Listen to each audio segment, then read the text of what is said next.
السلام علیکم ورحمۃ اللہ وبرکاتہ۔ الصلاۃ والسلام علیک یا سیدی یا رسول اللہ وعلی آلک واصحابک یا سیدی یا حبیب اللہ، قلت حیلتی انت وسیلتی ادرکنی یا رسول اللہ صلی اللہ علیہ وسلم۔ سوال: ماہ ربیع الاول یا جمعۃ المبارک کا مبارکباد دینا کیسے ہے؟ بیان و توجہ۔ الجواب: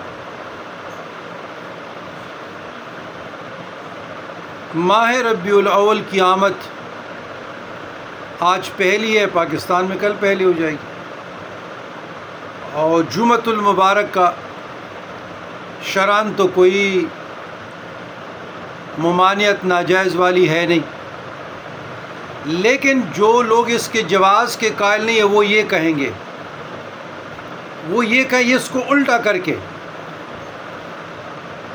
کہ ماہ ربیع الاول کی آمد یا جمعۃ المبارک کی مبارکباد دینا شرعاً جائز نہیں، شرعاً جائز نہیں کہ ہم اس کا جواز نہیں ملتا۔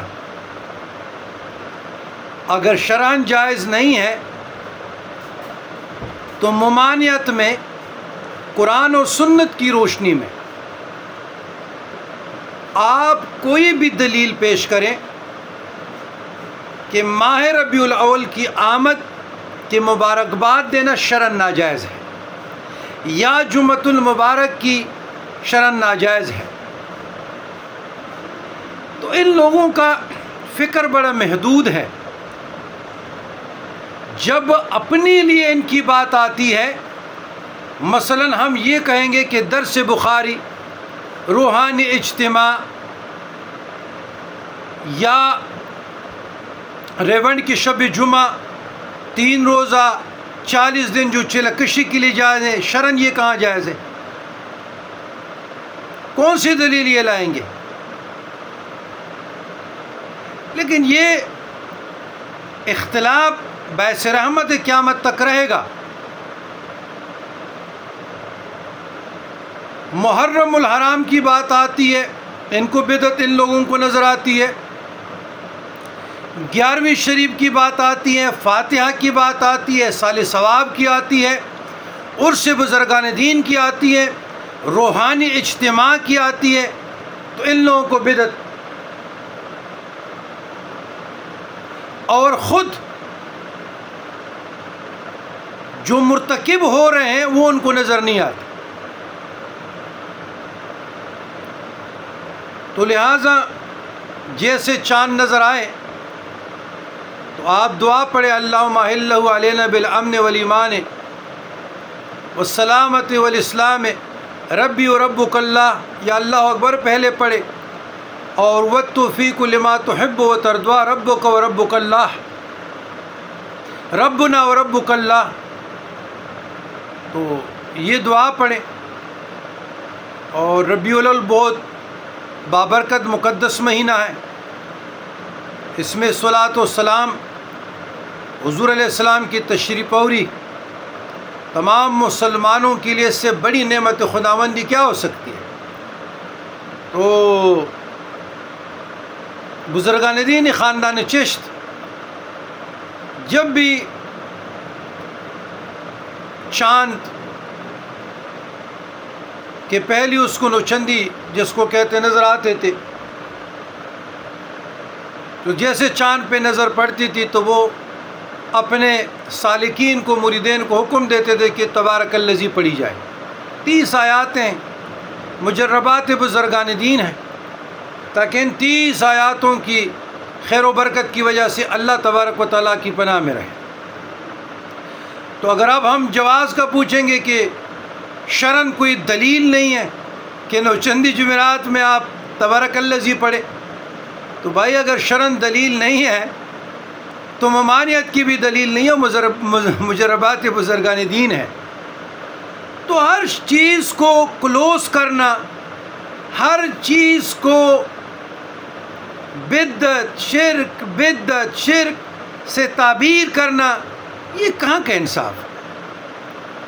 کچھ چیزیں وقت کے ساتھ ساتھ ان کی اجتہاد کی ضرورت ہے، کلچر وائز بھی ہیں، بہت چیزیں ہمارے کلچر کے ساتھ تعلق رکھتے ہیں، اب ان چیزوں کو آپ ختم نہیں کر سکتے۔ مثلاً میں آپ کو ایک بات بتا دوں، ہمارے پختونخوا میں ولیمہ تو سنت ہے کہ کل پہ دی جائے، تو وہ تو بارات سے پہلے دیتے ہیں،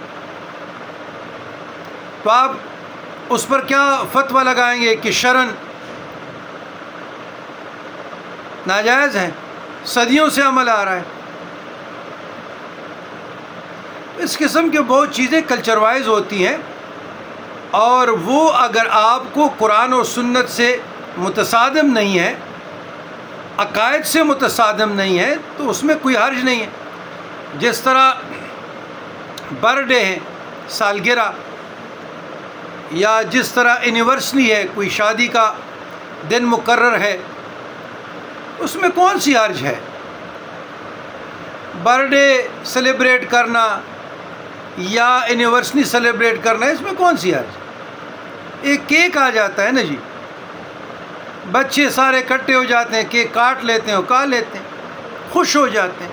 تو یہ چھوٹی چھوٹی خوشیاں نا آپ امت سے نہ چھینیں۔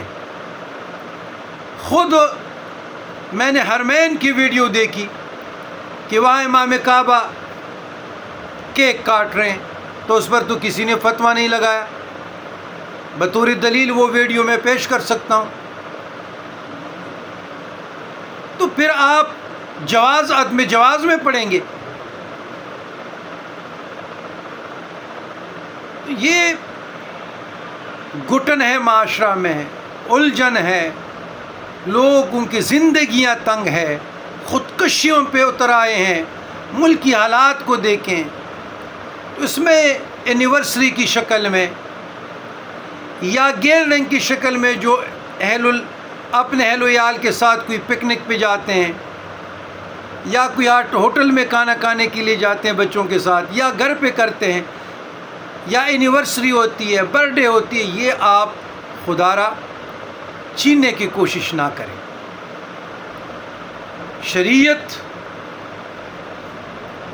شریعت میں کوئی ایسی ممانعت نہیں ہے کہ اس پہ آپ فتویٰ مہر کریں۔ اور ابھی تو ہر کسی کی اپنی مفتیت ہے اور فتویٰ زنی ہے، تو اگر کسی کا مزاج نہیں مانتا، کوئی جواز کے قائل نہیں ہے، تو وہ مبارکباد نہ دے، ہم تو دیتے رہیں گے، آپ نہ دیں مبارکباد۔ اگر آپ 12 ربیع الاول کی خوشی کے حضور کے آنے پہ آپ کو تکلیف ہو رہی ہے، تو ہم تو جی خوشی بھی کریں گے، لنگر بھی تقسیم کریں گے، محفل مجلس کی انعقاد بھی ہوگا، درود شریف، صلاۃ و سلام، دلائل الخیرات اور قصیدہ بردہ حضور کی بارگاہ میں پیش کرتے رہیں گے، ہمارے مریدین بھی پیش کرتے رہیں، ہمارے دوست احباب بھی پیش کرتے رہیں گے۔ آپ نہ کریں۔ اگر آپ کو بدعت نظر آتی ہے اور آپ اپنے علم سے مجبور ہیں کہ آپ بڑے محدث ہیں، مفسر ہیں، فقیہ ہیں، بڑے مفتی ہیں، آپ کے ہاں نام جنت دوزخ کے فیصلے ہوتے ہیں، بھئی آپ نہ کیجئے گا، لیکن کم از کم غلط فتویٰ تو نہ دیں۔ فتویٰ زنی کریں لیکن غلط فتویٰ تو نہ دینا، امت میں اختراع تو نہ پیدا کریں۔ تو ہم تو خوشی منائیں گے، لنگر تقسیم کریں گے، آقا کریم صلی اللہ علیہ وسلم کے آنے پر حسب توفیق لنگر تقسیم ہوگا، مخلوق خدا کی خدمت ہوگی، اور تمام لوگوں کو، میرا امت مسلمہ کو پیغام ہے، تمام مریدین کو، تمام خلفاء کو، کہ بالکل شیرینی تقسیم کریں، خوشبو تقسیم کریں، درود السلام کے گجرے ملغرے درود السلام پڑھتے رہیں، ابھی سے شروع کریں۔ اور جن لوگوں کو اجازتیں ملی ہے، نہ بھی ملے، دلائل الخیرات پڑھیں، قصیدہ بردہ پڑھیں، صلاۃ و سلام، کوئی بھی درود آتا ہے آپ پڑھیں، اور بارگاہ مقدسہ اللہ کی بارگاہ میں اللہ کی وساطت سے آقا کریم صلی اللہ علیہ وسلم کی بارگاہ اقدس میں بھیجیں، ہمیں بھی دعا میں یاد رکھیں اور ہم آپ لوگوں کے لیے دعا گو ہے۔ اللہم ربنا آتنا فی الدنیا حسنۃ وفی الآخرہ حسنۃ وقنا عذاب النار وادخلنا الجنۃ مع الابرار یا عزیز یا غفار یا رب العالمین۔